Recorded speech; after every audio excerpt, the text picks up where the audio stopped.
ሰላም ሰላም ጤና ይስጥልን ውድ የጋት ሚዲያ ቤተሰቦች እንደያላችሁበት ሀገር የሰዓት አቆጣጠር እንደምን አላችሁ?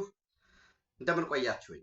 የዕለተ ረቡዕ ታህሳስ 15 2018 የጋት ውሎ አጫጭር መረጃዎች ከዚህ እንደሚከተለው ወደ እናንተ አደርሳለሁ። ላይክ አድርጉ፣ ሸር አድርጉ፣ ሀሳብ አስተያየታችሁን አካፍሉ፣ የጋት ሚዲያ ሜምበር ሁኑ። ጋት ሚዲያን በሱፐር ታንክስ በሱፐር ቻት ደግፉ።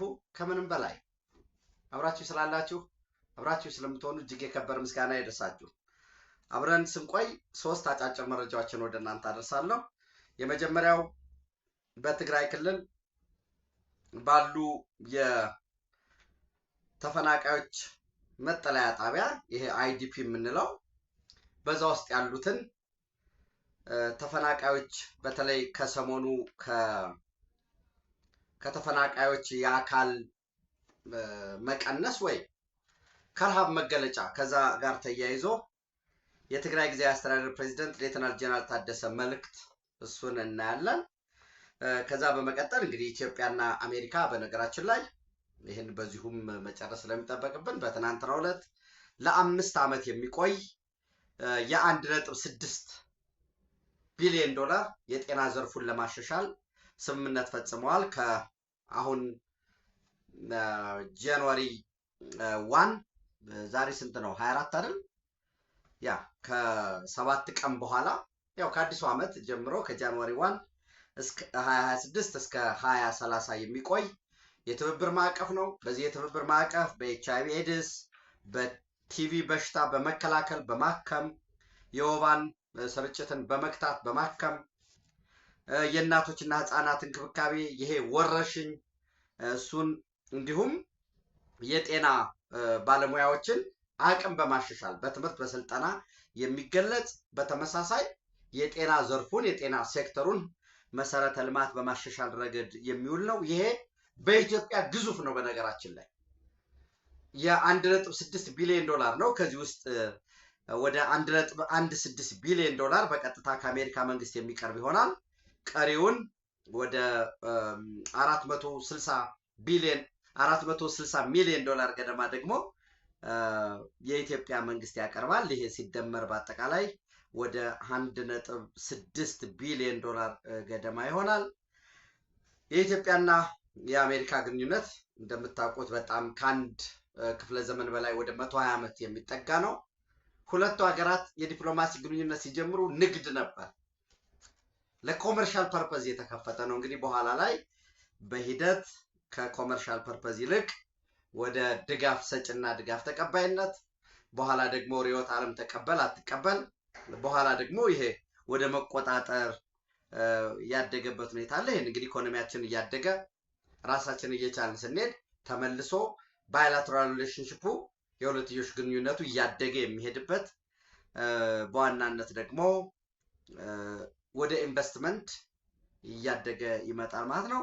ይሄ እጅግ በጣም ታሪካዊ ሊባል የሚችል ስምምነት ነው። ስምምነቱን እንግዲህ የገንዘብ ሚኒስትሩ ክቡር አቶ አህመድ ሽዴ፣ የጤና ጥበቃ ሚኒስትሩ ክብርት ዶክተር መቅደስ ዳባ እንዲሁም በኢትዮጵያ የአሜሪካ ባለሙሉ ስልጣን አምባሳደር እርቪን ማሲንጋ በትናንትናው ዕለት ተፈራርመዋል ማለት ነው። ይሄ በአገራችን ያለውን የጤና ዘርፍ ከመሰረቱ እንደሚያሻሽለው ይሄ በኢትዮጵያና በአሜሪካ መካከል ያለ ነው። የሌሎች ሀገራት የሌሎች ተቋማት የኢትዮጵያ መንግስት ሙሉ አቅሙን እያሟጠጠ ሲጠቀም የጤና ዘርፉ የበለጠ እየተሻለ የሚመጣበት በነገራችን ላይ ከተለመደው አሁን ለባለፉት 20-30 ዓመታት የኢትዮጵያ በተለይ ከ1983 በኋላ የኢትዮጵያ የጤና ፖሊሲ መከላከል ችግር አለበት እያልኳቸው አይደለም፣ ግን ለማከም ብዙ ኢንፋስ አልተሰጠውም ነበር። አሁን ግን መከላከልም ማከምም ላይ በሚል ትልልቅ የግል ዘርፉም እየሰራቸው ያሉ በተለይ አዲስ አበባ ላይ ዘመናዊ ሆስፒታሎች አሉ፣ የህክምና ሆስፒታሎች። ይሄ ደግሞ የህክምና ቱሪዝምን የሚታከሙ ኢትዮጵያን በተለይ በምስራቅ አፍሪካ የህክምና ሀብ ለማድረግ ሰፋፊ ስራዎች እየተሰሩ ነው። እሱ ውጤት እንደሚያመጣ ይጠበቃል ማለት ነው። ይሄ በጣም የሚበረታታ ስምምነት ነው። ሌላው ምናልባት ወደ መጀመሪያው ከመለሴ በፊት በትናንትናው ዕለት የኬንያ ፕሬዝዳንት ሳሙኤል ዊልያም ሳሙኤል ሩቶ አዲስ አበባ ነበሩ። የአንድ ቀን ጉብኝት ነው የነበራቸው። በጉብኝታቸው የሁለትዮሽ ግንኙነትም የበለጠ ለማላቅ በተለይ የሞምባሳ ወደብን ኢትዮጵያ ለመጠቀም ትልቅ ፍላጎት አላት። ሲሰራም የሞምባሳ ወደብ የተሰራ በዋነኝነት ታሳቢ የተደረገው ኢትዮጵያና ደቡብ ሱዳንን ታሳቢ ተደርጎ ነው ወደቡ የተሰራው። በዚህ ሂደት በጣም ግዙፍ የሆነ መሰረተ ልማት ነው ያለው። ነገር ግን በገንዘብ እጥረት ምክንያት ወደቡ በተፈለገበት ደረጃ ከመንገድም ከተርሚናልም በተለይ የኮንቴነር ተርሚናሉ ላይ ውስንነት አለበት። ያ በፍጥነት በሚያድግበት ሁኔታ አንደኛው የሁለቱን ሀገራት ንግድና ኢንቨስትመንት ማሻሻል ላይ ነው የተመካከሩት።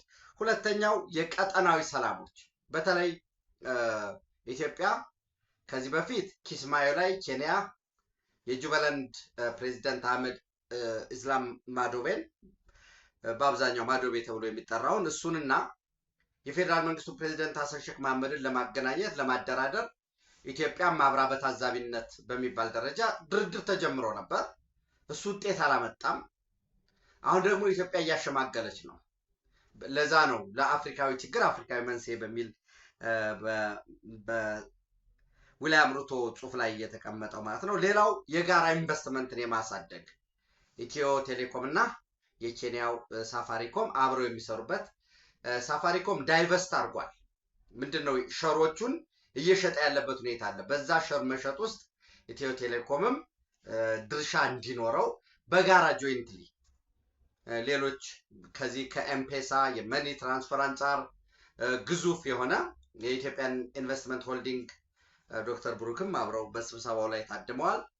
ሁለቱ በጋራ በምስራቅ አፍሪካም በአፍሪካ የቴሌኮም ዘርፍ ላይ አብረው በሚሰሩበት ሁኔታ የተመካከሩበት በጋራ ሶፍትዌሮችን የማበልጸግ በተለይ ኢትዮጵያ ከዲጂታል 2030 ግቦች ውስጥ አንደኛውና ትልቁን ስራ ይሰራል ተብሎ የሚታሰበው ኢትዮ ቴሌኮም ነው። በዛ ረገድ አብረው በጋራ በሚሰሩበት ሁኔታ የተስማሙበት ስምምነት ነው ያለው። ትልቁ ነገር ኢትዮጵያና ኬንያ በዚህ የጋራ በባለፈው የምታስታውሱት ነው የጋራ ወታደራዊ ስምምነታቸውን አድሰዋል።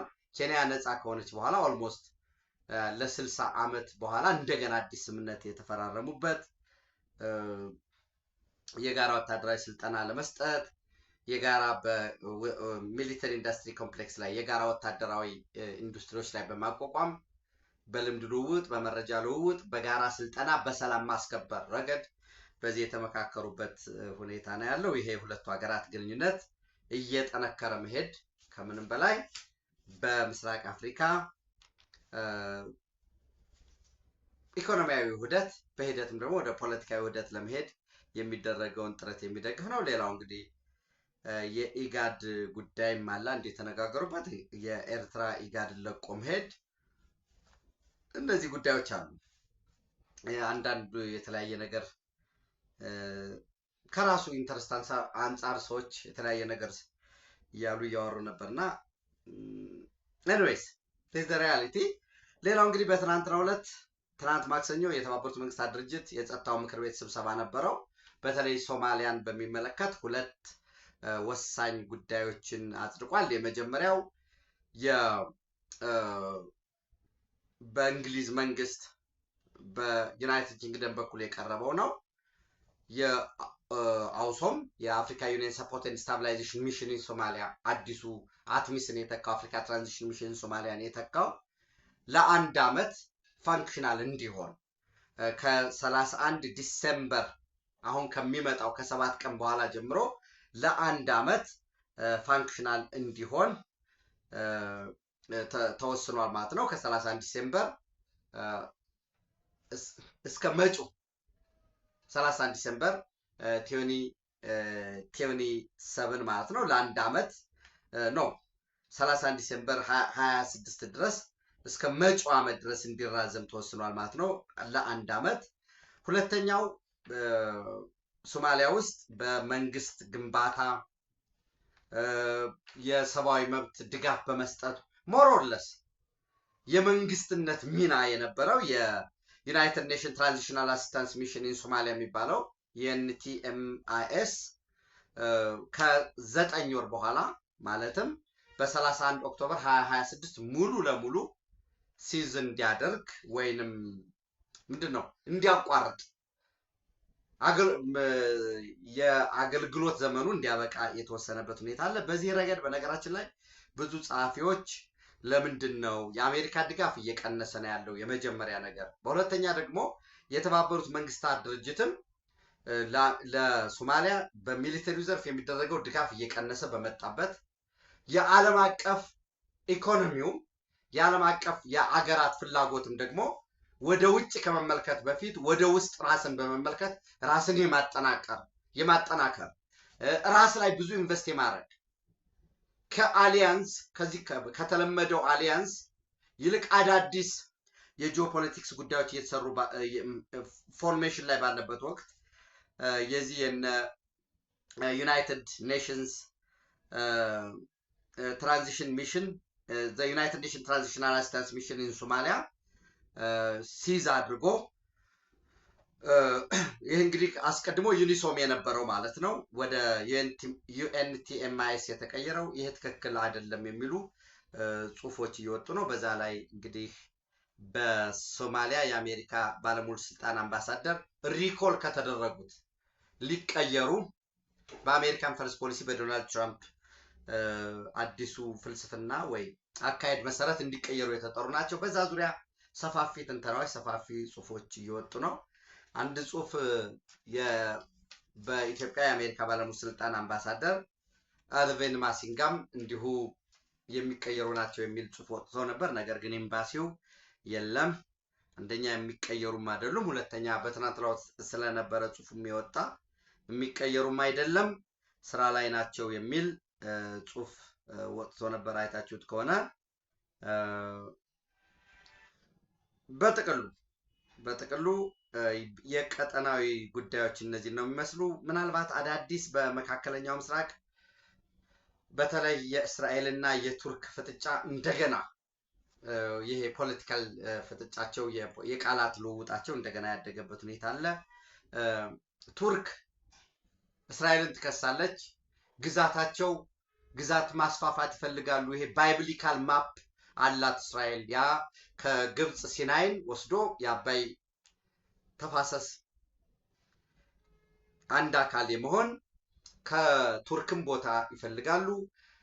ኢቭን ከሳውዲ አረቢያም ከሶሪያም የሚል ይሄ ባይብሊካል ማፕ ኦፍ እስራኤል የሚባለውን ክስ ይከሳሉ። ከዛ ባለፈ ደግሞ እስራኤል ደግሞ የለም በጋራ ቆመን ሳይፕረስ፣ ግሪክ እነዚሁን ተባብረን በጋራ ሆነን የማንመከት ከሆነ ራሷ ቱርክ ደግሞ የኦቶማን ተርክሽ ኢምፓየርን በመመለስ አካባቢው ላይ እና ሳውዲ አረቢያን፣ የመን የኦቶማን ተርክሽ ኢምፓየር የነበረው ፍልስጤምን እሱም ብቻም አይደለም ራሱ እስራኤልንም ኦቶማን ተርክሽ ያስተዳድረው ስለነበረ ያ አይነት ሜንታሊቲ ያላቸው በዛ ሳቢ ነው ሚሊታሪያቸውን እያስፋፉ ያሉት በቀጠናው የፖለቲካ ሄጅሞኒ ለማምጣት ያለው የሚል ይሄ አዳዲስ የፖለቲካ ሽኩቻዎች አሉ። በተለይ በዚህ የመካከለኛው ምስራቅ የፖለቲካ ሽኩቻን በቀላሉ አናየው። የእስራኤል ቱርክ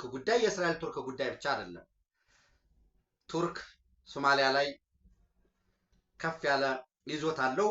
ቱርክ ከግብፅ ጋር የቀደመ ቁርቁሱን ትቶ አሁን በጋራ እየሰሩ ያሉበት ሁኔታ አለ። ሊቢያ ላይ የራሱ ኢንተረስት አለው። በአንጻራዊ ቱርክ ዝቅ ያለ ኢንተረስት አለው ብለን ልናይ የምንችለው ሱዳን ላይ ነው። እና ኤኒዌይስ አገራት የትናንት የከፍታ ዘመናቸውን ያስባሉ፣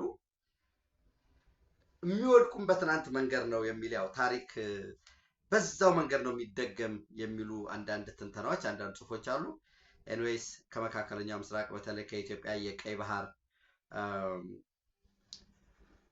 ፍላጎት አንጻር የዚህን የመካከለኛው ምስራቅ የኃይል አሰላለፍ በደንብ ማየት ይጠበቅብናል በሚል ነው። እንግዲህ ሌላው በትናንትናው ዕለት የትግራይ ጊዜያዊ አስተዳደር ፕሬዝዳንት ሌተናል ጀነራል ታደሰ ወረደ እንዳልኳችሁ ቆይታ አድርገው ነበር ከሚዲያ ጣቢያዎች ጋር። ይህንን በአማርኛ የጻፉት ጽሁፍ ወይም የሰጡትን መግለጫ የተለያዩ የሚዲያ ተቋማት ማህበራዊ ሚዲያን ጨምሮ አውጥተዋል። እዚህ ላይ ምናልባት የተከበራቸው የኢትዮጵያ ሕዝቦች ብሎ ነው የሚጀምረው አዲስ ዲቨሎፕመንት ብለን ልንወስድ የምንችለው ከሌተናል ጀነራል ታደሰ ጊዜያዊ አስተዳደሩም እሳቸው የሚመሩት ጊዜያዊ አስተዳደር ኤርትራውያንን አፕሪሼት አድርጓል። ያው የሰብአዊ መብት ድጋፍ ነው፣ ምንም ጥርጥር የለውም። የሰብአዊ እርዳታ ድንበር ሊለየው አይገባም። ሰው መሆን በቂ ነው ድጋፍ ለመስጠት እና ምንድነው የሚለው በሀገር ውስጥና በውጭ የምትኖሩ ወጣት ኢትዮጵያውያን እንዲሁም ኤርትራውያን የወገናችሁን ህይወት ለማትረፍ ሌት ተቀን እየሰራችሁት ላለው ሰብአዊ ተግባር በራሴ በትግራይ መንግስትና ህዝብ ስም ላመሰግን እወዳለሁ። እንደ ህፃት ሁሉ ተፈናቃይ ወገኖቻችን ባሉባቸው ሌሎች 145 መጠለያ ጣቢያዎችም በተመሳሳይ ሁኔታ ላይ ይገኛሉ ይላል። ኤርትራውያንን ኢንኮርፖሬት ማድረጉ ጊዜያዊ አስተዳደሩ እውቅና መስጠቱ ምንም ችግር የለውም። ግን ሻዕቢያ በዋናነት ከነ ደብረ ጽዮን ከነ ሞንጆሪኖ ፈትለወርቅ እና ከነ ጌታቸው አሰፋ ጋር ያለውን ፓርቲውን እንደ ፓርቲ ቴክ ኦቨር አድርጎታል። ያው የተወሰነ ልዩነት የለም ያልኳቸው አይደለም እና አለም ገብረዋህድ ደግሞ የለም ጦርነት አያስፈልግም አነሰም በዛም ከፌደራል መንግስቱ ጋር በመስራት በመከራከር የመደራደር አቅማችንን በማሳደግ የትግራይን ህዝብ ችግር እንፈታለን ጦርነት አያስፈልግም ብለው የሚወስኑ አሉ። ድሮ ግን ጊዜያዊ አስተዳደሩ ለኤርትራውያን እውቅና መስጠቱ ምናልባት ያለውን አዲስ የኃይል አስተላለፍ የሚነግረን ነው የሚል እምነት አለኝ። የጀመራችሁ ሰብአዊና የተቀደሰ ተግባር ተዳክሞ የቆየውን የጋራ እሴት በማጎልበት ረገድ የራሱን አስተዋጽኦ ያበረክታልና አጠናክራችሁ እንድትቀጥሉበት ጥሬን አስተላልፋለሁ ብለዋል። በዚህ አጋጣሚ የኢፌድሪ መንግስት እና ሌሎች ክልላዊ መንግስታት ደፍነትሊ ሁሉም ክልሎች በራሳቸው እንኳን የውስጥ ችግር ቢኖርባቸው ክልሎች በኢትዮጵያዊ መንፈስ መተባበር መደጋገፍ ይኖርባቸዋል። ያንዱ ጉዳት የሌላኛውም ጉዳት ስለሆነ ማለት ነው። በትግራይ ጦርነት ምክንያት ከቀያቸው ተፈናቅለው በሞት አደጋ ላይ ያሉትን ወገኖች ህይወት መታደግና ዘላቂ መፍትሄ እንዲያገኙ ማድረግ ከውዴታም በላይ ግዴታ ነው። የበኩላቸውን ድርሻ እንድትወጡ ከአክብሮት ጋር ጥሬን አቀርባለሁ። እንደሚታወቀው ለዚህ ችግር ዘላቂ መፍትሄ ማኖር የሚቻለው እነዚህን ተፈናቃዮች ደህንነታቸው ተጠብቆ ወደ ቀያቸው መመለስና ማቋቋም ሲቻል ስለሆነ የፌደራል መንግስት አሁንም ለዚህ ጉዳይ ልዩ ትኩረት ሰጥቶ ተፈናቃዮችን ወደ ቦታቸው በተቻለ ፍጥነት እንዲመለሱ እንዲያደርግ የተለመደው ጥሬን አስተላልፋለሁ። ሌተናል ጀነራል ታደሰ ወረደ የትግራይ ጊዜያዊ አስተዳደር ፕሬዝዳንት ታህሳስ 15 2018 ይላል። ጥሩ ነው መግለጫቸው። ነገር ግን እነኚህን ተፈናቃዮች በ145 የመጠለያ ጣቢያ ውስጥ የሚገኙ ተፈናቃዮችን ከህዋት የፖለቲካ አፈና ምንድነው የጉዳይ ማስፈጸሚያነት ሆስቴጆች ናቸው። ተፈናቃዮች እኮ በተናጠል ምንሄድ ብለው እኮ ከመጠለያ ካምፕ ጠፍተው ወደ ቀያቸው ተመለሱ አሉ። ምን ያህል ቁጥራቸው ብዙ ነው ወይ ብዙ አይደለም? ያው ስጋትም አለባቸው በተለያየ ምክንያት እንጂ ወደ ሁመራ የተመለሱ አሉ፣ ወደ አብድራፊ፣ ወደ አብርሃጅራ፣ ወደ እዚህ አርማጭሆ ድንበር ላይ የተመለሱ አሉ። ትልቁ ነገር እኔ ለፖለቲካል ኮሬክትነስ አይደለም የምንምለው የትግራይ ህዝብ ታታሪ ነው። ይሄን ማንም ያውቃል። ጠንካራ ህዝብ ነው። ሰርቶ ከራሱ በላይ ለሌሎች መትረፍ የሚችል ነው። መጠለያ አለው፣ ቤት አለው፣ ስራ ነበረው። አነሰም በዛም ከነውስነቱ የተከበረ ህይወት ዲግኒቲ ላይፍ ይመራ ነበር። ይመለስ ይሄ ህዝብ። የአንድ ቤተሰብ ማክሲመም 100 ለሚሆኑ ሰዎች ፍላጎት ማሳዣ የስልጣን ወንበር መወጣጫ መሆን የለበትም።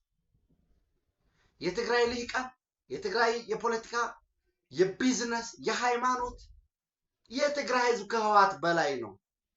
ህዋት 50 ዓመቱ ነው። የትግራይ ህዝብ ግን የሺህ ዘመን ታሪክ ያለው ነው። ወደፊትም ገና እስከ ዓለም ፍጻሜ የሚኖር ህዝብ ነው። ሰው ሌሎች ፓርቲዎች እኮ እየፈጠረ ነው የትግራይ ህዝብ። ለምንድን ነው ለ100 ሰዎች ማክሲመም ነው ለነዛ ማሳዣ የሚሆነው? ጥያቄ አለ ማለት መደባበቅ የማያስፈልገው የወልቃይት ጠገዴ ሰቲት ሁመራ ወይ ምዕራብ ትግራይ ወደ ትግራይ ክልላዊ መንግስት ይመለስ። ትግራይ ሉዓላዊ ሀገር አልሆነ። አማራ ክልል ሉዓላዊ ሀገር አይደለም። ያስተዳደር የወሰን ጉዳይ እንጂ የድንበር ጉዳይ የለም። ድንበር ከሉዓላዊ ሀገራት ጋር ያለ ጉዳይ ነው። ለቀጣይ ሰላም፣ ለአብሮነት፣ ለዘላቂነት ተብሎ እኮ የሱዳን መንግስት በጉልበት የያዘውን አልፋሽጋን እኮ ዛሬ በጉልበት እንኳን ማስመለስ እየቻልን ዛሬ የለም በመነጋገር ጊዜ ስላለው በሚል የተተወበት ሁኔታ ነው ያለው። ድንበሩን የግዛት አንድነት ሉዓላዊነት ምናምን በሚል እነኚህ ሁሉ ተፈናቃዮችን ይዞ መጠለያ ጣቢያ ላይ አድርጎ ከነዚህ ተፈናቃዮች የሚሰጥን የወርቅ ቀለብ እየነጠቁ ከጉረሯቸው አሁን እኮ ህወሓት እኮ መጠየቅ ነበረበት በዓለም አቀፍ ህግ። ጆይንት ኢመርጀንሲ ኦፕሬሽን ኢትዮጵያ አለ ጂኢኦፒ የሚባል ጂኢኦፒ ጆይንት ኢመርጀንሲ ኦፕሬሽን ኢትዮጵያ ገንዘቡን ፈንድ የሚያደርገው የቀድሞው ዩኤስኤድ ነው። አሁን ስቴት ዲፓርትመንት ውስጥ ያለ የአሜሪካ መንግስት ነው። በተባባሪነት ወርልድ ቪዥን ኢንተርናሽናል አብሮት ይሰራል። የክርስቲያን ኤድ አብሮት ይሰራል። ሲአርዲኤ እና ሌሎች ወርልድ ፉድ ፕሮግራም አብሮ ይሰራል። እነሱ ለባለፉት 4 ወራት የሰጡትን ድጋፍ እኮ አስቀመጡ። ለምሳሌ በዛው በአስገደ ጽምብላዜ ህጻጽ አካባቢ ሁሉ ያለውን እና የት ነው የሄደ? ይሄ ድጋፍ በትክክል ከተሰጣቸው እንግዲህ ይህንን የኢትዮጵያ መንግስት ቢሆን ኑሮ ያስቀመጠው አይ የኢትዮጵያ መንግስት አልሰጠም ይህንን ለፖለቲካ ፍጆታ ነው ሊባል ይችላል። ጂኢኦፒ ጆይንት ኢመርጀንሲ ኦፕሬሽን የአሜሪካ መንግስት የሚደግፈው እንዳልኳችሁ ደግመዋለሁ። አሁንም ለባለፉት 4 ወራት በጥሬ ገንዘብ በአልሚ ምግቦች በተመጣጣኝ አልሚ ምግብ በዘይት የሰጠውን ድጋፍ አስቀምጧል። ያንን ድጋፍ ያገኘ ተፈናቃይ በዚያ ደረጃ አካላዊ ምንድነው አካሉ በዛ ደረጃ ወይንም በዛ ደረጃ ረሃብ ሊኖር አይችልም። ምንድነው እየሆነ ያለው? ቲፒኤልኤፍ ኮማንዶ አሰለጠንኩ ይላል። መካናይዝድ ይሄን ያህል አደራጀን ይላል። 3 ግንባር አለኝ፣ ምዕራብ ግንባር፣ ምስራቅ ግንባር፣ ደቡብ ግንባር አለኝ። በዛ ውስጥ አዳዲስ ምልመላ የጦር መሳሪያ ይገዛል። ደብቄያቸው የነበርኩትን ያወጣሁኝ ይላል። ከነዚህ ተፈናቃዮች የኢትዮጵያ መንግስት ቢልሽ ግድ የለም በቃ የፖለቲካ አስተላለፍ ነው ብለን እንቶ ከነዚህ ተፈናቃዮች በቤተሰብ ደረጃ 50ኛ ዓመቴን ሳከብር በሚል በባለፈው የካቲት 200 ብር አዋጡ አላቸው። እንግዲህ ካሽም ይሰጣል ጆይንት ኢመርጀንሲ ኦፕሬሽኑ። ከዛ 200 ብር አምጡ ከቀለቡ ቀንሰው አሁን ከዚህ ከወር በፊት አብረን እንገባለን አሉ። ቁርስና ምሳቸውን ቀንሰው እንግዲህ ከተፈናቃይ ያስቡ ቁርስና ምሳ ቀንሰው የእርድ በር ያቀረቡ ተባለ። አናሳዝንም ወይ? የሞት ነጋዴ ነው ህወሓት። ተመሳሳይ መንገድ ነው የሚሄደው። ከህወሓት አዲስ ነገር አንጠብቅም። ዶክመንታሪ እኮ ተብሎ ድምፂ ወያኔ ዲደብሊው እኮ በ1977 መለስ ዜናዊ የተናገረውን አመጣው ዶክመንታሪ ብሎ ሌላ እንኳን አርቲኩሌት ማድረግ አይችሉም። ስታክ አርጓል። ስታግናንት ነው፣ ወድቋል፣ እዛው ቀርቷል። መለስ ሲያልፍ ድርጅቱን ጥሎ ሲሄድ የሉም፣ በቃ እዛው ናቸው። አዲስ እንኳን መናገር የሚችል የላቸው። የምንታገለት ህዝብ እያለቀ ነው፣ ታዲያ ትግሉ ምን ይሰራል የሚል የመለስን ንግግር ደገሙት። የዛን ወቅት የድርጅቱ አባል የነበሩት አሁን የታላቁ ኢትዮጵያ ህዳሴ ግድብ ማስተባበሪያ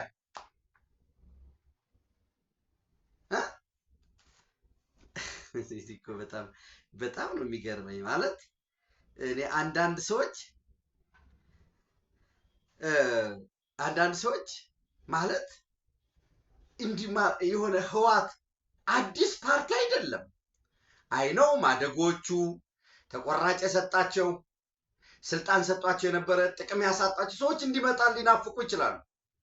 የኢትዮጵያ ህዝብ ግን ዋጋ ከፍሎ የ14 ዓመት ልጅ ሳይቀር ባንክ ሊሰብር ሲል ተያዘ ተብሎ ስንቶቹ አካላዊ ጉዳት ስንቶቹ ህሊናዊ ጉዳት ተገርፈው ተሰደው ታስረው ከሃይማኖት ተቋም ጀምሮ ይህ ሁሉ ሆኖ ከመሃል ሀገር የተባረረ ትግራይ ወገኖቻችን ላይ ሄዶ ግን የተጣበቀ ትናንት በእነሱ ላይ ሲፈጽም የነበረውን በትጥቅ ትግል ወቅት በሚል ያው የዓለም የጂኦፖለቲክስ መቀያየር ዋቴቨር 4 ኪሎ ገባ። አሁን እዛ ትንተና ኢህአዲግ ደርግን አሸንፎ ነው ወይ ሌላ ግድ የለም እንተው። በትግራይ ህዝብ ላይ ሲፈጽም የነበረውን በመሃል ሀገር ላይ መፈጸም ጀመረ። አሁን ደግሞ በመሃል ሀገር ላይ የሚፈጽመውን በደል ትናንት በትግራይ ህዝብ ላይ የሚፈጽም ነበር። አሁን ግን ሙሉ ጊዜና ትኩረቱን አድርጎ በህዝቡ ላይ እየፈጸመ ነው። እረስት የሚባል ማህበር ረድኤት ትግራይ በዛ ተቋም በኩል ይላሉ ዶክተር አረጋዊ በርሄ ማርቲን ፕላውት ጋር ያደረጉት 2016 ላይ እኔ እንትኑን የድምጽ ቅጂውን ማህበራዊ ሚዲያ ላይ ሸር አድርጌያለሁ። ብዙ ዩቲዩቦች ላይ ብዙ ሚዲያዎች ላይ አዳምጣችሁታል ብዬ ተስፋ አደርጋለሁ። እና በ1977 ትልቅ ረሃብ አጋጥሞ ነበር ኢትዮጵያ ውስጥ ወይ በፈረንጆች በ1985 እነ ቦብ ጊልዶፍ ወይ አር ዘ ወርልድ የተሰራበት እጅግ ከፍተኛ የሆነ ገንዘብ እነ ሻለቃ ዳዊት ያስተባበሩበት ራሱ ሻለቃ ዳዊት በደርግ ውስጥ አስተባባሪ ሆኖ ከሻቢያና ከህወሓት ጋር የሰራበት ዘረፋ የተፈጸመበት በዛ ወቅት በቀጥታ ህወሓት ገንዘብ ያገኝ ነበር በረስት በኩል። አንዱን የማስታውሰው ይላሉ 100 ሚሊዮን ዶላር ከተሰጠ በኋላ 50% 50 ሚሊዮኑ ለህወሓት ለታጣቂው 45% ደግሞ እየተመሰረተ ለነበረው የማርክሲስት ሌኒኒስት ሊግ ኦፍ ትግራይ ማሌሊት ለሚባለው እንዲውል 5%ስ እነዛ ከሰውነት ተራ ወጥተው ህፃናት የሞቱ እናቶችን ጡት የጠቡበት ኢትዮጵያ የረሃብ ምልክቱና በተጻፈችበት ወገኖቻችን የሚቀብር በጠፋበት በዛ ረሃብ መካከል ህወሓት ምንድን ያደረገ ነበር? ለስልጣን ይሮሯጥ ነበር። በተመሳሳይ አሁንም ይህንን በጂኢኦፒ ጆይንት ኢመርጀንሲ ኦፕሬሽን የአሜሪካ መንግስት ወርልድ ፉድ ፕሮግራም ወርልድ ቪዥን ኢንተርናሽናል እነዚህ ዩኤስኤአይዲ አሁን ስቴት ዲፓርትመንት ውስጥ የገባው እነዚህ የሚያስተባብሩትን ለታጣቂው ምግብነት እየዋለው ነው። ወደ ኤርትራ አሻግሮ እየሸጠው ነው። ያኔ የተሰጠውን ከፍተኛ የሆነ እርዳታ እዚህ በሚሊዮኖች እያለቁ ወደ ሱዳን አሻግሮ ነው የሸጠው። በሰከንዳሪ ማርኬት በቀጥታ የጦር መሳሪያ መግዛት ስለማይችል በሌሎች በኩል ነው የገዛው። አሁን ከሻቢያ የጦር መሳሪያ እየገዛ ነው። እዩት። እኔ A crisis of colossal scale the illegal gold rush የሚል የወጣ በጣም ሰፊ ሀተት አለ። እዛው ህጻጽ አካባቢ 20-30 ኪሎ ሜትር ሳይሄድ ሽሬንዳ ስላሴ ዙሪያ ከፍተኛ የወርቅ ቁፋሮ ይደረጋል። በቢሊየን ገንዘብ ነው፣ በቢሊየን ዶላር ለጦር መሳሪያ መግዣ። እነዚህ 100 የማይሞሉ ፊውዳሊዝምን ተቃውመን ትግል ወጣን የሚሉ ግን ጥገኛ ፊውዳል ለሆኑት አቡዳቢ ሪል ስቴት መግዣ በአውሮፓ አሜሪካ ቻይና ድረስ ልጆቻቸውን አንደላቀው የሚያኖሩበት ቀጣይ ጦርነት እንከፍታለን በሚል በውክልና ለግብጽ ለሻቢያ ትግስታችን አልቋል ይላል። እሺ ትግስት አለቀ። ጦርነት ብትከፍት ምንድነው የሚመጣው? ሌሎች ሚሊዮኖች ይሞታሉ፣ ሌሎች ሚሊዮኖች ይፈናቀላሉ። ከሻቢያ ከግብጽም ከሱዳንም ከየትም ለቃቅማ ያመጣሁን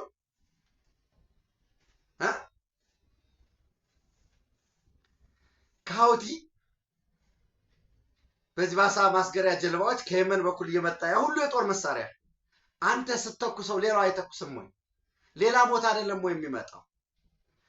ተፈናቃዮች ይመለሱ ወደ ቀያቸው።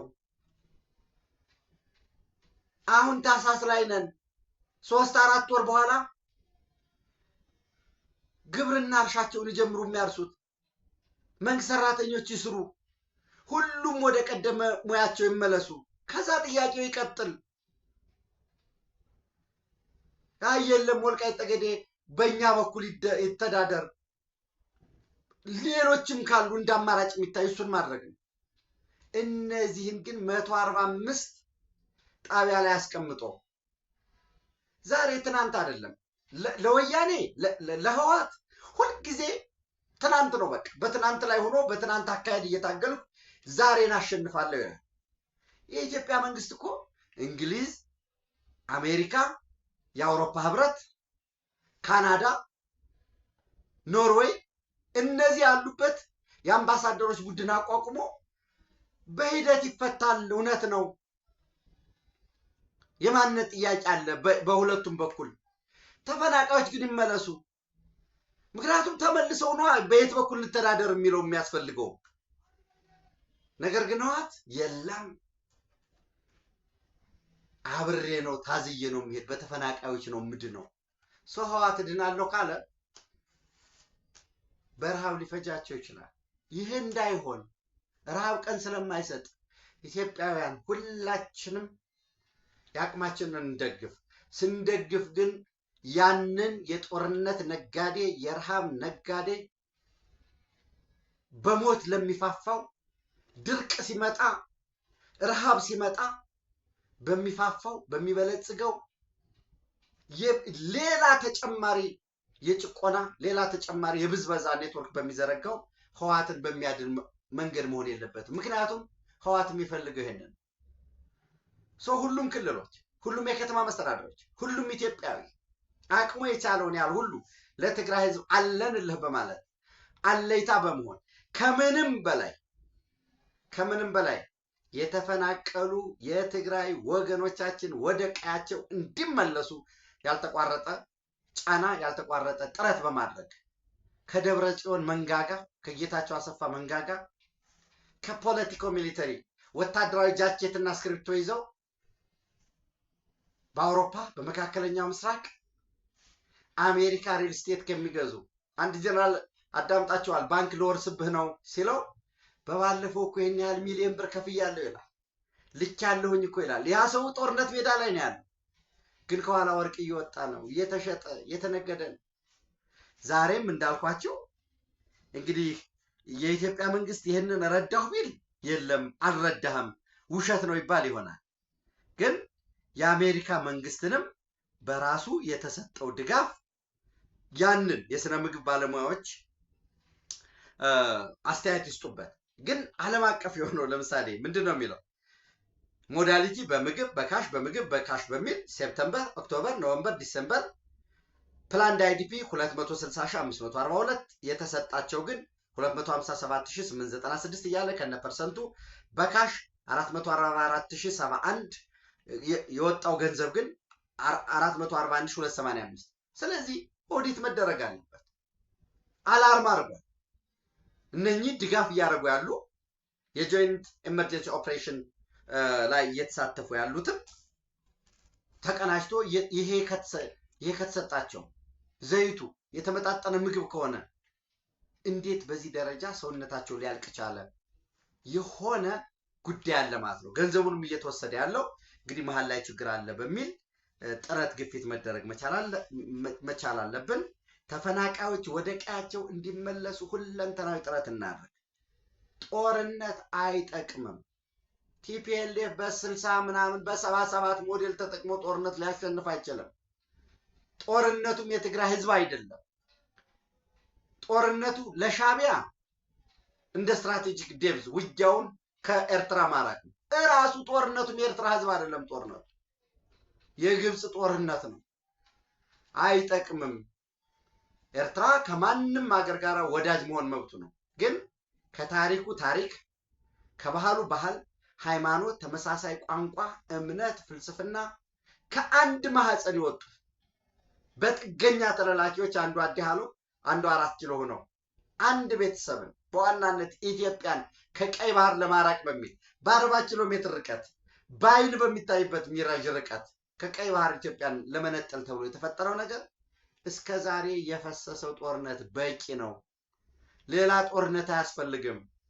ኢትዮጵያ ሀቅ አላት የቀይ ባህር ጉዳይ። እሱን በሌላ ላይ ተንጠልጥሎ የግብፅን ፍላጎት እያሻተቱ አይ በቀጠናው ሳውዲ አረቢያ አለች፣ ሳውዲ አረቢያ ደግሞ ዩናይትድ አረብ ኤሚሬት አገንስት ስለሆነ እንደዚህ ያሉ ከመሄድ በመነጋገር ሰጥቶ በመቀበል ችግሩን ለመፍታት መሞከር ተገቢ ነው። የፌደራል መንግስት፣ የትግራይ ጊዜያዊ አስተዳደር፣ ብሔራዊ ኮሚቴ ከላይ አለ። ያ ብሔራዊ ኮሚቴና ቴክኒካል ኮሚቴው በትብብር የመጀመሪያው ራብ ቀን አይሰጥም። ለትግራይ ህዝብ አለይታ ወገን እንደሆነ ነው ማሳየት ይጠበቅብናል።